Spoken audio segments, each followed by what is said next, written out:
Other solutions to the overgrown garden: prune it, move it, or kill it. And I got to tell you, the longer I prune, the less I prune, and the more moving and killing I do.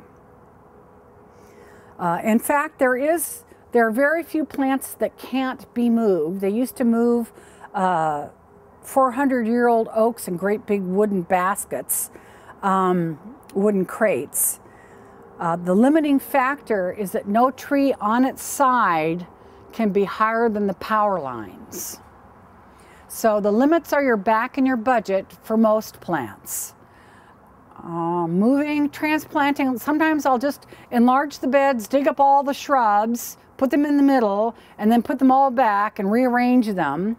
I'm sort of at that stage now, and it's a lot like rearranging the furniture, except it's dirtier, it's heavier, and it has to be done more often. And then there's killing it. Maybe it's time for some of your shrubs to go, or some of your trees. Plant Amnesty isn't against killing, we're against maiming. Transplanting. Some plants are easy to transplant. That would vary according to where you live. I was surprised to hear in Phoenix that it was the saguaro cactuses that were transplanting. Kind of made me think of the joke, you know, how do you transplant your cactus? Very carefully is the answer. And actually they do it with mattresses. Around here it's rhodies, azaleas, sword ferns, and hydrangeas that are most successful to drag around your yard. Immediate water is the most important thing. Spend a lot of time digging, but the second it's dug up, race it over to its pre-dug hole, fill it up, and soak it right away. You want to think of a fish flopping around out of water. That's what you need to do, is all those little hair roots, when they dry up, you've got a dead plant.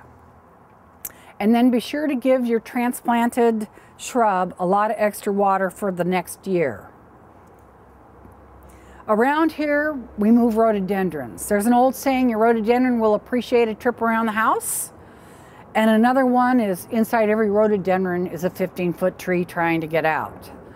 Rhododendrons are very hard to make small with pruning, but they're just a dream to move around. And in fact, most grounds crews, including mine, lift rhododendrons larger than ourselves every spring and fall. You spend a fair amount of time digging it up, put on your miner's helmet, get out your shovel, dig a trench, and then chisel away. Don't pry it out or rip it out. You've got to dig it out. Use a lopper to cut all the roots, jam that lopper down under there, and stomp on your shovel to slice and dig and slice and dig and cut, working in a circle. Eventually, one person pulls the rhododendron towards them and the other person continues digging and cutting. Then you switch places, and then your rhododendron is finally free. Then you tilt it, shove a tarp under it, tilt it the other way, pull the tarp through, and get a bunch of people to drag it over to its new home. Rhododendrons have a very pancake-like root system. It isn't a great big deep round ball. And in fact, a lot of plants have a shallow root system. You'll know by digging it. Here's one that's dug up, and you use the mattock, and you don't worry about cutting big roots. And this one just happened to be while it was in bloom. Would have been better to wait, but we didn't have time. We had to do it today. Here's an azalea. They're so easy to move, they practically have wheels. If you are a professional, you get to carry them like this. Otherwise, everybody needs to carry it from the bottom of the root ball. Here's a hydrangea, just got through coming across the bridge, 70 miles an hour.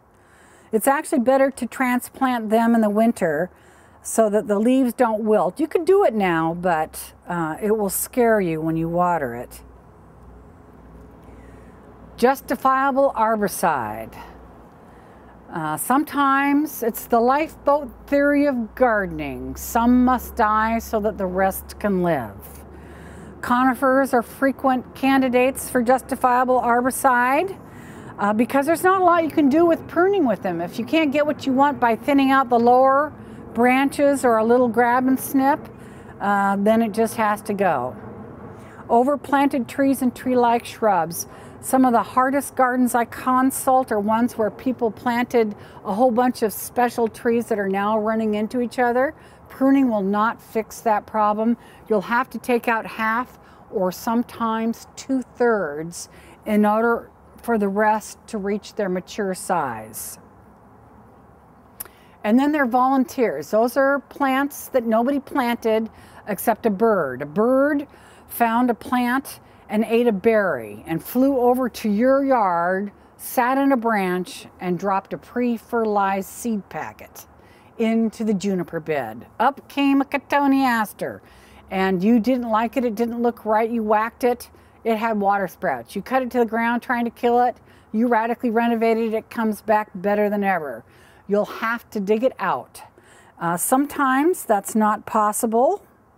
Sometimes you can't dig out your unwanted tree or shrub because it's in the rockery or it's in the root system of another plant. And then I use the Roundup trick, and it's actually glyphosate is the generic name for this chemical. And you can use the cut stump treatment. This is written about more extensively in this book, Cass Turnbull's Guide to Pruning, a shameless plug. You cut the stem 2 inches from the ground, and then you paint it with concentrated Roundup, and you have to do that within a minute. And if it doesn't get dirty and it doesn't get wet, it gets sucked into the root system of that plant and kills it, so it doesn't come back. It is inactivated by soil, so it will not transfer to any of the other plants around it. And it is best done in the summer.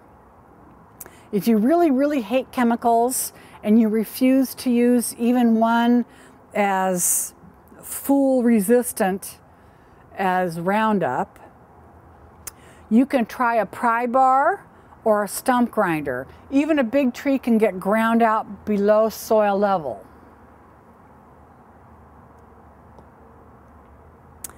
Here is a tree. It's actually a saucer magnolia that was put in the wrong place. It's under a window and next to the stairway, and it just cannot be contained. There's the red tape of death hanging off of it where I've tagged it for removal.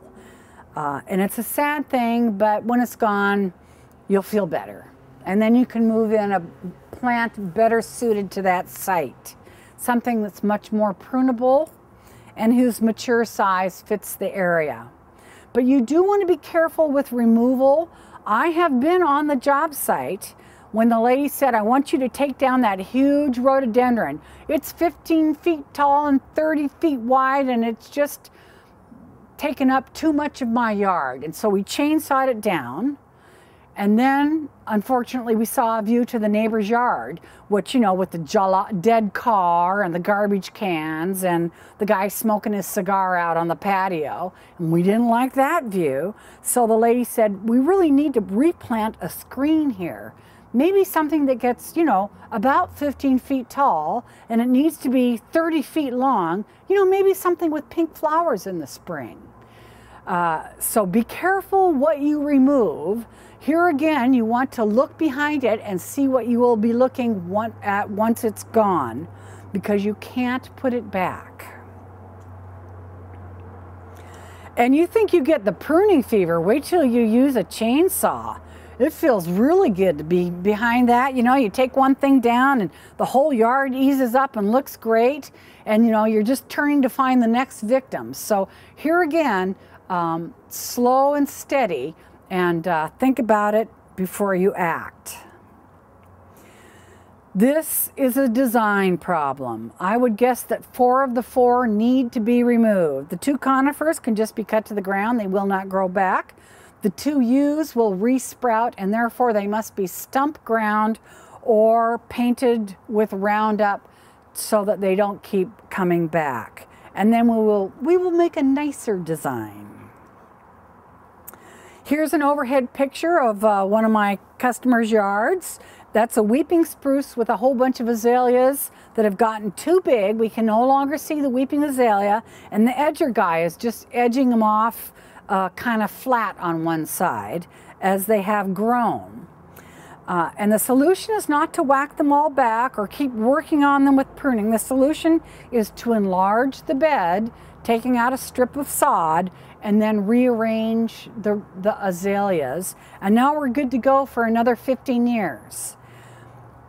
But people don't like this solution, especially new gardeners. There's some kind of instinctual, I think it's territorial. It's sacred grass. They don't want you to take out the grass. I think they're feeling like you're knuckling under to the demands of the shrubbery. And if you don't put your foot down, soon they will be marching into Poland. You have to draw the line. But really, it's much better to adjust to the growing needs of your plants. Eventually, they will max out and you can stop. Sometimes I just wait till the customer's gone, I enlarge the bed, rearrange the shrubs, and they come home and they think I made them smaller. This is what it looks like to take out sod. I use the hose to delineate the beds, and then I take out the sod and stack it upside down in the landscape. It turns into better dirt than you can buy.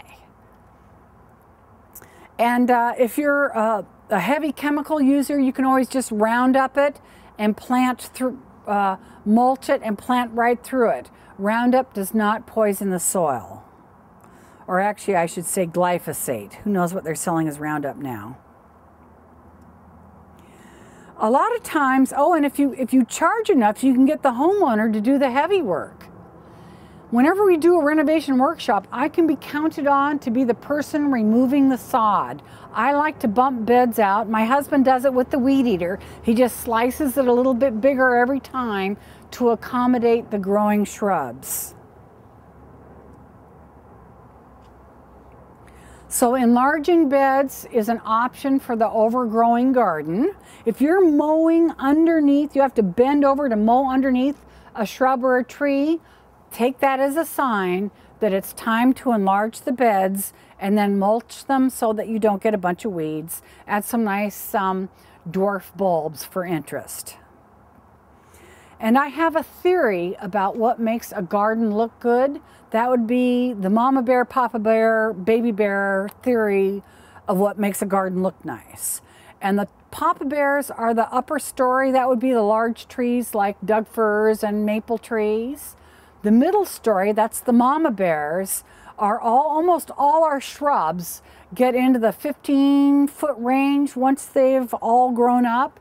And that's the little trees like crabapples, dogwoods, and plum trees. And all the shrubs, rhododendrons, camellias, forsythias, they all get huge. That's the mama bears. And then there's the lower story, and that's plants that max out under 5 feet. Most of the things in your perennial bed, sword ferns, and a small list of shrubs, things like circacoca, heathers. And so what looks good to me is 1 papa bear to 3 mama bears to 15 baby bears. And you want to have the right amounts. Around here we tend to have too many mama bears. We tend to have 1 papa bear to 5 mama bears to 2 baby bears. And your solution may be to take out some of the mama bears or skirt them up and make them into small trees and add a lot of lower story by enlarging the beds.